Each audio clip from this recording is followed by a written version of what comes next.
नाही हे बघा, सुरुवातीला आपण जर बघितलं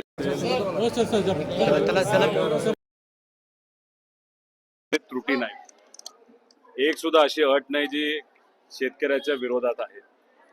पण या आंदोलनाचा फायदा एवढा झाला आपल्या शेतकऱ्याला की सरकारने मान्य केलं की या GR मध्ये अटी आहेत आणि मान्य केलेल्या अटी जे ते म्हणालेत आम्ही काढू, त्या काढल्या तरच 36 लाख शेतकऱ्यांना फायदा होणार आहे.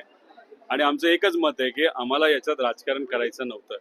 राजकारण करत राहिलो असतो तर वेळ गेला असता, फटाफट झाली असती. राजकारण आल्यानंतर सामान्य लोकांवर अन्याय होऊ शकला असता. त्यामुळे शेतकऱ्याचा कुठेही अन्याय होऊ नये म्हणून आम्ही भूमिका कुठेतरी समजूतदारपणाची घेतली. सरकारबरोबर एकदा चर्चा करू, मुख्यमंत्र्यांबरोबर चर्चा करू आणि आम्ही एकटं पक्षातले लोक जात नाही. आम्ही फार सगळ्यांची नावं त्याच्यामध्ये राजू शेट्टींपासून सगळ्यांची नावं घेतलेली आहेत. ज्याच्यात आपण नवले भाऊंचं पण आहे, त्याच्यात जयंत पाटील शेकाप सगळे आहेत.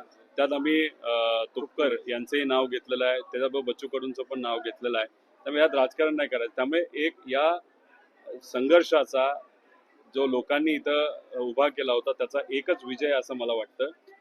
हे सरकार जे आधी म्हणत होतं कुठल्याच अटी नाहीत ज्या शेतकऱ्यावर अन्यायकारक आहेत, आता हे सरकार त्या अटी आहेत हे त्यांनी मान्य केलं. जर मान्य केलं असेल तर नक्कीच उद्या जाऊन ते बदलतील अशी अपेक्षा. पहिली लढाई जिंकली.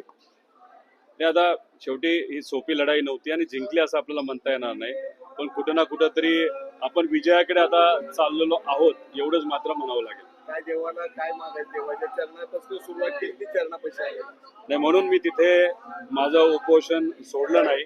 मुद्दामून इथं येऊन जिथून सुरुवात केली, कारण का हे दैवत हे सामान्य लोकांचं दैवत आहे. तर मी इथं येऊन समाप्ती करणं पण महत्वाचं आहे.